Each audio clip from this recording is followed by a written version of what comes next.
Popular. Gracias, señor presidente. Bueno, antes de intentar explicar lo que queremos desde el Grupo Popular plantear en esta moción, recordarles de dónde viene esta moción y pasaré a continuación a intentar explicar. Esta moción es subsiguiente a la interpelación que mantuvimos hace 15 días, 20 días, 2, 3 semanas, sobre la falta de profesionales sanitarios en la sanidad asturiana, sobre todo con las próximas jubilaciones y la dificultad de cubrir algunos puestos en algunas zonas determinadas de la geografía sanitaria, sobre todo en las salas o en la periferia. Tras esa interpelación han pasado muchas cosas, han cambiado muchas cosas, sobre todo desde el Gobierno, no desde el Partido Popular.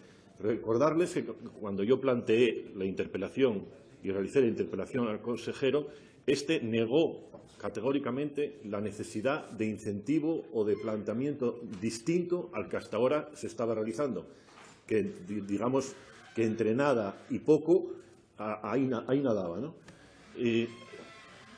Con esas medidas que estaba tomando se veía en la imposibilidad de tomar más y creía que eran las únicas que se podían tomar en ese momento. Bien, tras una visita al Ministerio, al Consejo Interterritorial, esto ha cambiado radicalmente porque lo que yo le planteaba en ese momento y que él consideraba imposible, ahora es materia de ley. Parece ser que las visitas a Madrid, al Ministerio, convencen de cosas que hasta ahora eran imposibles. Bien, a continuación pasaré a explicarles, a pesar de estos cambios, ya les digo, en materia de Gobierno, pasaré a explicarles lo que intentamos plantear con esta moción. Primero, para aclarar, les voy a hablar de lo que no dice la moción, lo que no queremos que se interprete en la moción, que es lo que se interpreta desde el Gobierno. Primero, con esta moción no planteamos un aumento en el número de estudiantes universitarios en la Facultad de Medicina. En la Facultad de Medicina y en la de Enfermería, porque estamos hablando de personal sanitario. El personal sanitario lo componen los facultativos y los no facultativos, esto es, los... Sí, perdón, la Facultad es de Medicina y la Facultad de Enfermería. Bien, el personal facultativo y no facultativo. El facultativo son los médicos y el no facultativo es enfermería. Así se definió en su día históricamente. Bien, lo que quiero decir es que hablamos de personal sanitario, no solo de médicos, sino también de enfermería. Y siempre se olvida este aspecto. No queremos decir que se aumente el número de estudiantes en la Facultad de Medicina, primero porque la universidad está ahora mismo al límite. El Consejo de Rectores advirtieron de que las facultades de Medicina estaban al límite e incluso sugirieron la disminución o impedir el aumento de número de facultades en España. No se puede, la formación de personal sanitario en las facultades es muy caro y la capacidad que tienen las facultades para formar a ese personal adecuadamente, se pueden formar 500 médicos en primero de medicina, comenzar con 500 alumnos, perfectamente. Lo que no queremos conocer o saber es qué resultado van a tener esos 500 médicos, cómo se van a formar y cómo la universidad va a ser capaz de formarles. Bien, de eso no queremos hablar. No queremos ir precisamente en contra de la Facultad de Medicina, que ya digo, se encuentra al límite. No queremos hablar tampoco de aumentar el número de plazas MIR. ¿Por qué? Porque no faltan especialistas. Lo que faltan son determinados especialistas médicos. No queremos aumentar la bolsa de empleo de enfermería, porque actualmente se encuentra un gran número de personal de enfermería en paro y esperando a trabajos eventuales. La solución no está en aumentar el número de plazas MIR para examinarse y formar especialistas que luego no van a hacer falta. Lo que hacen falta son determinadas especialidades en determinados lugares. Y ahí es donde yo quiero llegar con esta moción. Tampoco quiero hablar, como se ha llegado a hablar aquí, de, por ejemplo, sustituir personal en formación por personal laboral. ¿Qué significa esto? Hemos hablado aquí como dicen el Gobierno. Bien, el Gobierno no. El Consejo de Formación de las distintas ramas médicas de atención primaria, de especialidades distintas, adecúa cuál debe ser la formación, dicta cuál debe ser la formación adecuada para cada especialidad que se desarrolle como médico interno residente, lo que conocemos por MIR. Si los hospitales o centros formativos no tienen la capacidad necesaria para formar a esos especialistas, estamos haciendo un roto por un descosido. No podemos sustituir a personal que está en formación a que haga el trabajo del personal ya formado. Estaremos convirtiendo e invirtiendo una cantidad enorme de recursos en una cuestión que no es baladí. ¿Cómo van a terminar la formación esos médicos que sustituyen al personal laboral? Pues precisamente para eso. El personal laboral que ya se encuentra trabajando, laboral, funcionarial, estatutario, que ya se encuentra trabajando en esos centros, es el que hay que incentivar para que no se vaya. Tenemos un ejemplo muy claro, por ejemplo, ahora en Arriondas.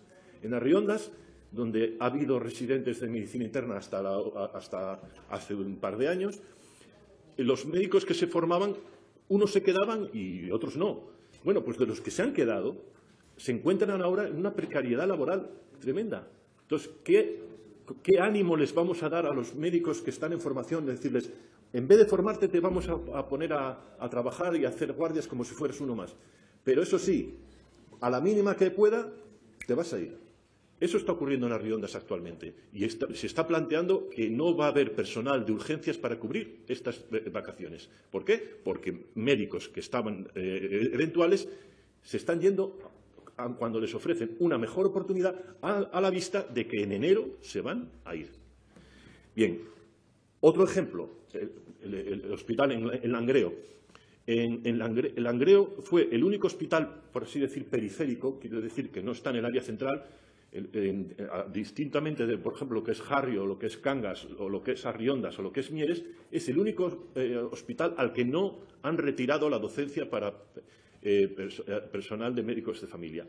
¿Por qué Langreo no se la ha retirado? Porque Langreo es el único hospital asturiano que tiene un certificado de calidad para la formación y para la gerencia.